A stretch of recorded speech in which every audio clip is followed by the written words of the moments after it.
오늘 말씀의 제목은 바울의 신앙의 모습이라는 제목으로 하나님의 말씀 전하겠습니다. 질문 하나 드릴게요. 나는 누구인가? 라는 이 질문 속에서 우리는 어떠한 답변이 있는지 모르겠습니다. 나는 누구인가?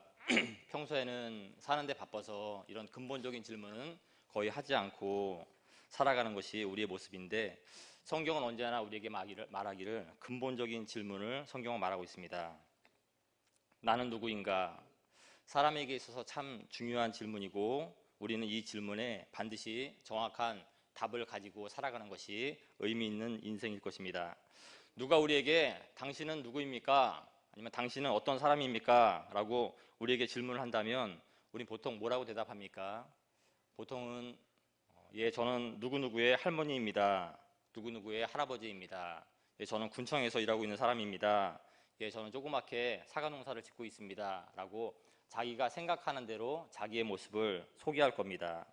물론 틀린 말은 아니지만 하나님이 원하시는, 성경이 말하는 정확한 또 근본적인 대답도 물론 아닙니다.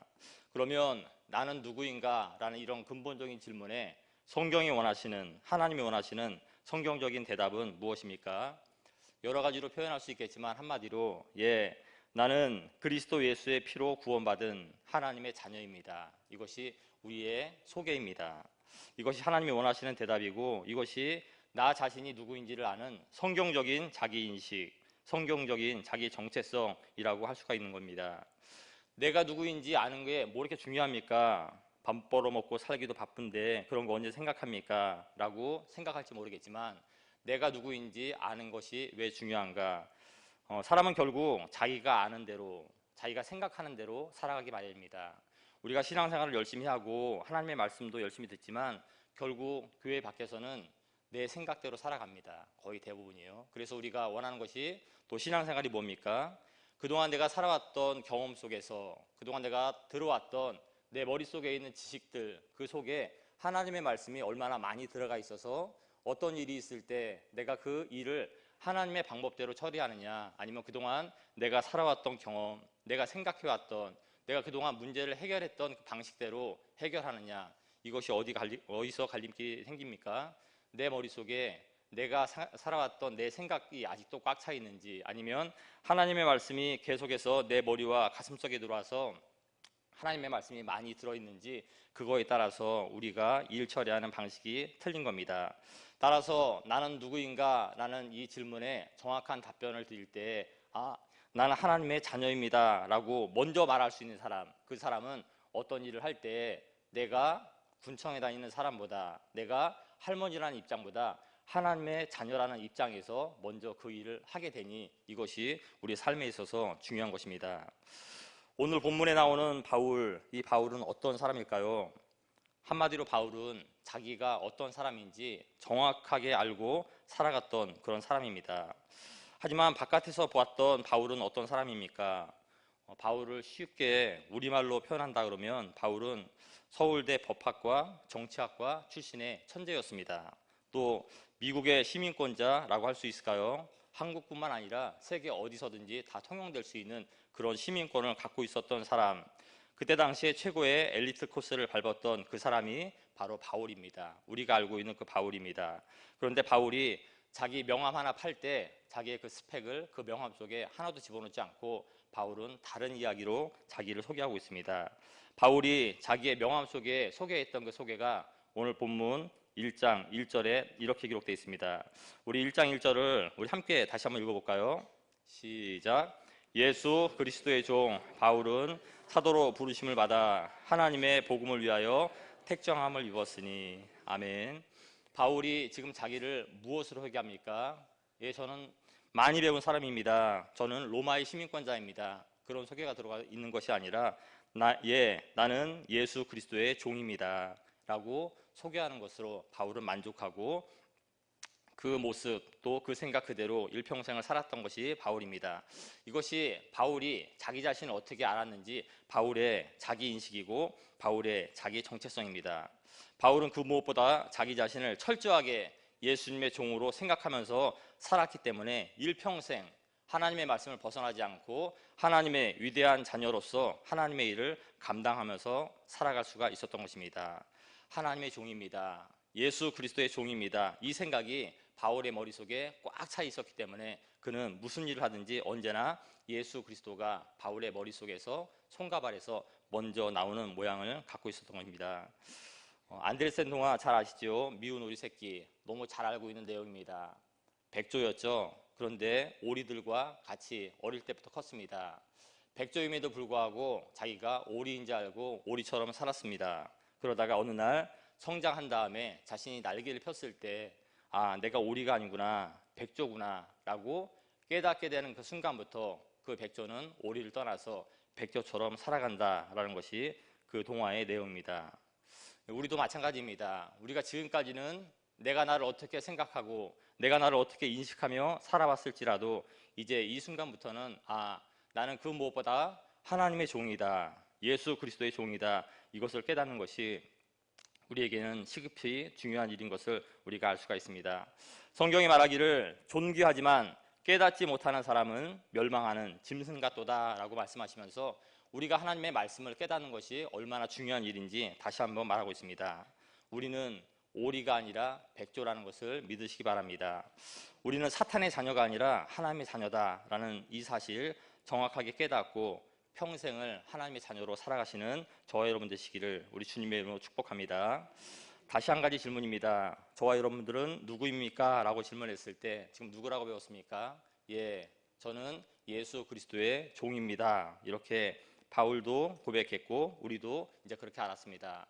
하지만 여기서 한 가지 더 생각할 것은 바울은 자기소개를 여기서 멈추지 않고 더 이야기하니 그것이 바로 나는 예수님의 종인데 또한 나는 사도로 부름을 받은 사람입니다 라고 자기소개가 좀 길게 나갑니다. 우리 또한 우리의 소개가 이 바울까지 나아가야 됩니다. 사도 바울은 나는 예수님의 종입니다 라고 여기서만 자기소개가 끝난 것이 아니라 나는 예수님의 종인데 나는 사도로 부름을 받은 사람입니다 까지 자기의 소개가 나갔습니다. 우리 또한 우리가 예수님의 종이라는 이 사실로 만족할 것이 아니라 하나님께서 나를 부르셨습니다 라는 여기까지 우리의 생각이 미쳐야 되고 여기까지 우리가 믿음으로 나아가야 됩니다. 내가 하나님께 부르심을 받은 사람이다. 이게 무슨 말일까요? 나는 하나님의 부르심을 받은 사람입니다. 이것이 무슨 말일까요? 하나님이 하나님 일 시키려고 나를 부르셨다. 이 믿음입니다. 나는 하나님으로부터 부름을 받은 그 사람입니다. 사도 바울이 그렇게 얘기했던 것이 우리에게는 하나님이 하나님 일 시키기 위해서 지금 나를 불렀습니다. 나는 그 일을 하고 있습니다. 라고 대답할 수 있는 이 생각이 정립되어 있고 이 믿음이 확고해야 사도 바울처럼 평생 하나님의 법 안에서 벗어나지 않고 살 수가 있는 것입니다.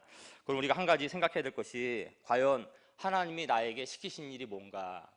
하나님이 나를 부르셨다 그러는데 나 지금 무슨 일을 하고 있는 건가? 내 하나님을 하고 있는 거 맞는가? 라고 하나님이 나에게 시키신 일이 과연 무엇인지 성경을 통해서 잠깐 생각해 보겠습니다. 에베소서에서는 하나님께서 우리에게 이 일 시키기 위해서 불렀다라고 이렇게 기록되어 있습니다. 그가 어떤 사람은 사도로, 어떤 사람은 선지자로, 어떤 사람은 복음 전하는 자로, 어떤 사람은 목사와 교사로 불렀다. 이것이 바로 하나님께서 우리를 부르신 겁니다. 그 일 시키기 위해서 이렇게 불렀다. 그런데 또 로마서에서는 이렇게도 하나님이 말씀하셨습니다. 혹 섬기는 일이면 섬기는 일로, 혹 가르치는 자면 가르치는 일로, 혹 위로하는 일로, 구제하는 일로 긍휼을 베푸는 자는 즐거움으로 할 것이니라. 형제를 사랑하여 서로 위하고 존경하기를 먼저 해야 된다. 어떤 직분은 나오지 않았지만 내가 그리스도의 종이라면 이런 일을 하기 위해서 하나님이 나에게 이 일 시키기 위해서 나를 불러주셨다. 여기까지 우리가 믿어야 하나님의 자녀로서 올바르게 살아갈 수가 있는 것입니다. 우리가 가만히 생각해 보는 게 참 중요한데요. 여기 선생님들 많이 계시죠. 내가 지금 교회학교 교사를 하고 있는데 모양새는 내가 연말에 중등부 또한 아동부 교사를 신청했고 그 신청이 받아들여져서 지금 교사를 하고 있습니다. 틀린 말 같지 않지만 믿음의 순서로 말한다면 이것이 아닙니다. 하나님께서 먼저 나에게 마음을 주신 것입니다. 교사를 할 수 있는 그 마음을 하나님이 주셨고 우리는 그 마음에 부르심에 응답을 해서 지금 내가 교사를 하고 있다. 이 믿음의 순서를 언제나 유지해야 되는 것입니다. 하나님께서 나를 부르신 그 이유, 하나님의 일을 시키기 위해서 나를 부르셨는데 지금 내가 그 일을 하고 있는 건가? 라고 우리는 늘 생각해야 되는 것입니다. 사도 바울이 위대했던 이유, 그는 자신이 하나님의 종인 것을 알았고 자신이 하고 있는 그 일을 왜 하는지를 알고 살았던 사람이기에 그는 위대한 사람이었습니다. 교사뿐만 아니라 찬양대, 운전봉사, 주방봉사, 기타 교회에 관련된 모든 헌신은 다 먼저 하나님이 나를 불러주셨고 나는 그 일을 하기 위해서 지금 하고 있는 것이다. 이것을 다른 말로는 소명감이라고 그러죠. 내가 하고 있는 이 일, 내가 하는 것 같지만 실제로는 내가 하는 것이 아니요 하나님께서 나를 불러주셔서 그 일에 참여하는 것이다. 이 소명감을 우리가 가질 때 우리는 힘들지만 감사하면서 더욱더 충성을 다하여 하나님의 일을 할 수가 있을 것입니다. 한 가지, 하나님께서 나를 불러주셨다라는 것이 우리 믿음에 더욱더 확실하게 자리 잡는다면 우리에게 주어진 것은 뭡니까? 오직 충성밖에 없습니다. 그리고 맡은 자들에게 구할 것은 충성이니라. 내가 하고 있는 이 직분, 내가 하고 있는 이 봉사, 내가 하고 있는 이 헌신이 정말로 하나님께서 나를 부르신 것이고 내가 그 일에 응답한 거라면 나는 끝까지 충성하는 그 일밖에 감당할 것이 없습니다 라고 말하면서 부족하지만 하나님을 의지하면서 한 걸음 한 걸음 나에게 주어진 그 사명 감당할 때 하나님께서 저와 여러분들에게 크신 은혜 베푸실 줄 믿습니다. 사도 바울은 위대했던 이유, 자신이 누구인지를 알았고 자기가 지금 이 일을 왜 하는지를 알면서 살았기 때문에 그는 일평생 천국을 떠나지 않고 말씀을 떠나지 않고 언제나 그리스도 예수의 십자가의 길을 감내하면서 달려갈 수 있었고 그 사명을 위해서 또한 충성스럽게 봉사할 수 있는 그런 힘이 바로 거기서 나왔습니다. 이제 3절과 4절 우리 다시 한번 읽겠습니다. 3절과 4절입니다. 시작. 육신으로는 다윗의 혈통에서 나셨고 성결의 영으로는 죽은 자들 가운데서 부활하사 능력으로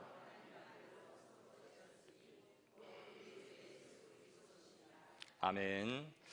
두 번째로 바울은 어떤 사람인가? 바울은 철저하게 성경대로 믿었던 그런 사람이었습니다. 성경에 써 있는 그대로를 믿는 사람, 그것이 바로 바울이고 바울의 위대함입니다. 바울은 예수님을 믿되 예수님이 나실 때부터 부활하실 때까지 성경에 기록된 그대로를 믿었다. 3절 말씀이 그거죠. 육신으로는 다윗의 혈통에서 나셨다. 예수 그리스도를 그냥 하나님으로만 알는 것이 아니라 육신의 후손으로 오실 그 메시아로 다윗은 믿었던 겁니다. 우리 흔히 원시복음이라 하면 어디를 가리킵니까? 창세기 3장 15절을 말하고 있죠. 최초의 복음이다, 원시복음이다 라는 그런 말로 이 구절을 쓰는데요. 창세기 3장 15절 말씀에 이렇게 기록되어 있습니다. 내가 너로 여자와 원수가 되게 하고 내 후손도 여자의 후손과 원수가 되게 하리니 여자의 후손은 내 머리를 상하게 할 것이요 너는 그의 발꿈치를 상하게 할 것이니라. 아멘. 하나님의 말씀입니다. 여자의 후손이 장차 이 땅에 내려와서 사탄의 머리, 사망의 권세를 박살낼 것이다. 이것이 바로 창세기부터 하나님이 죄악된 인류에게 주셨던 최초의 복음입니다. 이처럼 하나님은 창세기에서 벌써 예수님을 말씀하셨고 또한 마태복음에서 그 일을 실행하신 일을 행하시는 여호와 하나님이십니다. 바울은 이 일을 행하시는 여호와 하나님을 믿었고 또 그 말씀 그대로 인간의 모습을 입고 육신을 입고 내려오신 그 예수님을 성경에 기록된 그대로 믿었습니다. 뿐만 아니라 사도 바울은 예수님을 성결의 영으로도 믿었습니다. 4절 말씀이 그 말씀입니다. 성결의 영으로는 죽은 자들 가운데서 부활하신 바울은 능력의 예수님, 부활하신 능력의 예수님을 바울은 믿었습니다.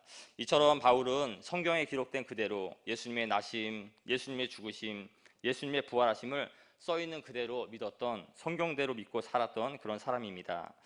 고린도서에서 바울은 특별하게 이렇게 표현한 적이 있습니다.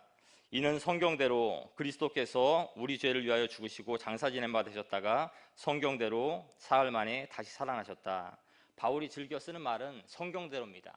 성경대로, 성경대로, 성경대로, 성경에 써 있는 그대로 나는 믿고 사는 하나님의 종입니다. 이것이 사도 바울을 위대하게 만들었던 것입니다. 이것이 왜 중요합니까? 성경은 예수님의 죽으심과 또한 부활하심, 또한 성경에 기록된 모든 것들이 그 자신을 위함이 아니라 우리를 위함이라고 성경은 말하고 있습니다. 예수님이 부활하신 것이 확실하다면, 그리고 우리가 그 예수님의 부활을 믿는다면 우리도 예수님처럼 부활한다는 사실을 믿고 하늘의 소망을 가지고 살아가면 된다라고 성경은 말하고 있습니다. 이 땅에서 소망이 과연 무엇일까요? 여러 가지 소망을 말하는 사람들이 물론 있고, 저도 인간적으로 말할 소망이 있지만 성경이 말하는 근본적인 소망, 그 소망은 무엇일까요? 땅에서 찾을 수 없는 소망, 오직 하늘에서 찾을 수 있는 그 소망이 근본적인 소망이다라고 성경은 말하고 있습니다. 사람에게 정말로 중요한 것이 소망 같습니다. 하루를 살아갈 때 오늘 하루 어떻게 살아가지? 힘차게 일어나서 일을 할 수 있는 그 사람은 마음속에 어떠한 이유든 간에 소망이 있는 사람입니다. 그 소망, 다른 말로 비전이라고도 할 수 있죠. 그 비전, 소망, 그것이 있어야 사람이 움직일 수 있는 힘이 나옵니다. 그래서 사람이 살아갈 때 참 중요한 것 중에 한 가지가 이 소망입니다. 소망을 조금 작은 개념으로 표현을 한다면 삶의 의미를 찾는 일이다 라고 표현할 수 있을 것입니다. 또 살아가는 이유를 발견하는 것이 소망을 찾는 일이 아닌가 싶습니다. 성경에서 말하는 하늘에 소망을 두라 라는 이 말이 과연 무엇일까요? 하늘에서 살아가는 이유를 찾아야 된다라는 그런 말씀입니다. 우리가 오늘 하루를 살아갈 수 있는 그 이유, 힘들지만 어렵지만 앞이 막혀서 어찌할 바를 알지 못하고 있지만 이 하루를 우리가 살아갈 수 있는 그 힘, 그 능력이 어디서 나오는가? 바로 하늘에서 그 소망을 찾아야 된다라고 성경은 말하고 있고, 바울은 바로 언제나 하늘에서 소망을 찾았던, 말씀에 의해서 하늘에서 소망을 찾았던 그 사람이 바로 사도 바울입니다. 디모데후서 4장 8절에서 사도 바울은 이렇게 고백합니다. 이제 후로는 나를 위하여 의의 면류관이 예비되었으므로 주 곧 의로우신 재판장이 그날에 내게 주실 것이며 내게만 아니라 주의 나타나심을 사모하는 모든 자에게도니라 라고 되어 있습니다. 이것이 언제나 사도 바울의 소망이었습니다. 감옥에 갇혀 있을 때라도 많은 사람들에게 기뻐하라, 기뻐하라, 내가 다시 말하노니 기뻐하라. 감옥에서 기뻐하면서 살아갈 사람이 세상에 누가 있습니까? 하지만 사도 바울은 기뻐하라고 말할 수 있었고, 그는 스스로가 기뻐하면서 일평생을 살아갔는데 그 힘이 어디서 나오는가? 바로 예수 그리스도께서 그날에 자기 자신에게 주실 그 상급을 바라보며 소망을 가졌기 때문에 사도 바울은 성경 안에서 소망을 찾았고, 그 소망 그대로 늘 삶에서 기쁨으로 승리하는 그런 삶을 살았던 사람입니다. 이처럼 사도 바울, 그는 성경을 믿었던 사람이었고, 그 성경은 사도 바울에게 큰 은혜를 주었던, 또한 보물과 같은 존재로서 사용되었습니다. 바울과 마찬가지로 성경에 기록되어 있는 많은 신앙의 선배들, 바울하고 다 비슷한 경험으로 하늘의 소망을 가지고 살았던 사람입니다. 대표적으로 우리가 알고 있는 모세가 그런 사람이었죠. 모세도 이 땅에서 부유하게 살 수 있었지만 그 애굽의 모든 보화를 다 버리고 또한 노예로서 살았던 그 사람들을 데리고 그 험한 광야의 길을 걸어갈 수 있었던 것은 바로 하늘의 소망을 두었기 때문에 모세도 그 길을 걸어갈 수가 있었던 것입니다. 모세를 위해서 히브리서 11장 26절에서 이렇게 기록되어 있습니다. 그리스도를 위하여 받는 수모를 애굽의 모든 보화보다 더 큰 재물로 여겼으니 이는 상 주심을 바라봄이라. 늘 우리에게 힘은 바라보는 데서 나옵니다. 누구를 바라봅니까? 하늘의 소망, 그리스도 예수, 주님을 바라볼 때, 모세처럼 바울처럼 하늘을 바라볼 때, 주님을 바라볼 때 거기서 소망이 나오고 힘이 나오는 그런 은혜가 우리에게도 있게 될 줄로 믿습니다. 상 주심을 바라봄이라. 하늘의 소망을 바라보면서 살았던 모든 사람들, 히브리서 11장에 나오는 수많은 믿음의 사람들을 히브리서에서는 이렇게 다 표현하고 있습니다. 이 사람들은 다 믿음을 따라 죽었다. 그냥 죽은 게 아니라 세상 사람들처럼 늙어서 아무 생각 없이 죽었던 것이 아니라 이 사람들은 다 믿음을 따라 죽었으며 약속을 받지 못하였을 때, 이 땅에서 살 동안 하나님의 약속하셨는데 그 약속이 손으로 만져지지 않고 그 약속이 눈으로 보이지 않아서 안타까운 마음으로 일평생을 살면서 죽었지만 죽을 때 믿음을 따라서 죽었다 그랬습니다. 그럴 수 있는 이유, 그것들을 멀리서 보고 환영했다. 하나님께서 하신 그 말씀 놓치지 않고 끝까지 붙잡고 멀리 있는, 아직은 자기들에게, 아직은 나에게 다가오지 않아서 내 손에 잡히지 않았던 그 말씀, 축복의 말씀, 아직은 나에게 오지 않았던 그 말씀이지만 그 말씀 잃지 않고 또한 소망 가운데 언제나 풍성한 그 능력을 늘 바라보면서 언제나 멀리서 그 약속의 말씀을 바라보면서 하루하루를 살았던 것이 성경에 나와 있는 믿음의 선배들입니다. 저와 여러분들도 이런 삶을 살았으면 좋겠습니다. 지금 내 손에 잡히는 거 없지만, 내 눈에 보이는 거 없지만, 내 피부에 닿는 거 없지만 우리의 소망은 언제나 하늘에 있습니다 라고 고백하면서 멀리서 그 하나님의 약속의 말씀 붙잡고 바라보면서 기뻐하는 그런 삶이 저와 여러분들의 삶이요, 또한 그렇게 기뻐하며 주님 바라보고 살 때 하나님께서 우리 모두에게 큰 은혜 베푸실 줄 믿습니다. 이제 7절 마지막 절을 다 같이 함께 읽겠습니다. 시작. 로마에서 하나님의 사랑하심을 받고 성도로 부르심을 받은 모든 자에게 은혜와 아멘. 여기서 중요한 단어가 참 많이 있는데요, 저는 그 중에 한 가지 은혜와 평강이라는 단어를 붙잡았습니다. 바울은 어떤 사람인가? 바울의 신앙의 모습은 어떤 모습인가? 바울은 예수 그리스도의 종이라고 확실하게 믿었고, 바울은 언제나 하늘 소망을 바라봤던 사람이었고, 이제 마지막으로 바울은 언제나 삶 속에서 은혜와 평강 이루기를 원하는 그런 삶을 살았던 사람이 바로 바울입니다. 은혜, 평강, 이것보다 더 축복된 단어가 과연 있을까? 우리에게 물질도 필요하고 우리에게 성공도 필요하지만 근본적으로 내 심령 속에, 또 내 가정 속에 평안이 없다면, 언제나 내 마음이 불안함으로 또한 요동치는 마음으로 가득하다 그러면 내가 갖고 있는 그 부가 아무것도 쓸모가 없다는 것을 우리는 너무나도 잘 알고 있습니다. 그러기에 언제나 하나님께 구해야 될 첫 번째 것이, 하나님 은혜와 평강을 내 심령 속에, 은혜와 평강을 우리 가정과 직장 가운데 임하여 주옵소서. 그렇게 기도할 때 하나님께서 저와 여러분의 가정 가운데, 직장 가운데 이 은혜를 주실 줄 믿습니다. 사도 바울은 어느 곳에서나 또 일평생 은혜와 평강을 이루기 원하고 애쓰며 노력했던 그런 사람입니다. 예수님께서 십자가에 죽으신 후에 제자들이 무서워서 짐에 숨었죠. 그때 예수님께서 부활하셔서 다시 제자들 앞에 나타났습니다. 두려워 떨고 있는 제자들에게 부활하신 예수님이 첫 번째 하셨던 말씀 우리 잘 알고 있죠. 뭡니까? 너희에게 평강이 있을지어다 라고 평강을 가장 큰 축복으로 제자들에게 주었던 겁니다. 사도 바울에게 임했던 그 평안이 바로 이 평안입니다. 세상이 줄 수 없는 평안, 오직 그리스도 예수에게서 받을 수 있는 그 평안, 그 평안이 세상에는 없고 예수 그리스도에게 있다고 성경은 말하고 있습니다. 사도 바울은 이 주님의 평안을 알았던 그 사람입니다. 그래서 그는 이렇게 살아갔습니다. 그의 삶의 모습을 빌립보서에서 이렇게 기록하고 있습니다. 나는 비천에 처할 줄도 알고 풍부에 처할 줄도 알았다. 나는 이와 관련한 일처의 비결을 배웠다라는 그런 표현입니다. 내가 어떠한 형편이든지 나는 자족하는 마음으로 감사하면서 살아갈 수 있는 사람이 되었다라는 것이 사도 바울의 신앙의 모습입니다.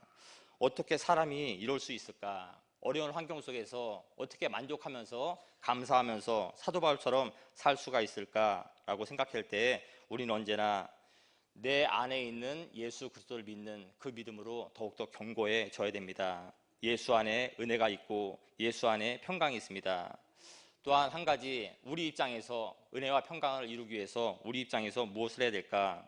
그리스도 예수의 사람들은 육체와 함께 그 정욕과 탐심을 십자가에 못 박았다라고 사도 바울은 단호한 어조로 말하고 있습니다. 우리 사람 입장에서 은혜와 평강을 얻기 위해서 우리에게 필요한 노력이 뭡니까? 우리의 정욕, 우리의 탐심을 어디에 못 박으라고요? 십자가에 못 박는 삶을 살아야 우리 입장에서 은혜와 평강이 올 수가 있다라고 성경은 말하고 있습니다. 우리의 정욕 때문에, 우리의 탐심 때문에 아무리 움켜줘도 아무것도 남지 않는 그 허탈함 때문에 힘들어하는 삶이 우리의 삶일진데, 이제는 내 주먹에 힘을 빼고 하나님의 그 크신 은혜와 사랑을 기대하며 또한 바라볼 때 하나님께서 우리에게 은혜와 평강 주실 줄 믿습니다. 이런 은혜, 이런 평강이 저와 여러분들의 삶 가운데 풍성하게 임하시기를 우리 주님의 이름으로 축복합니다.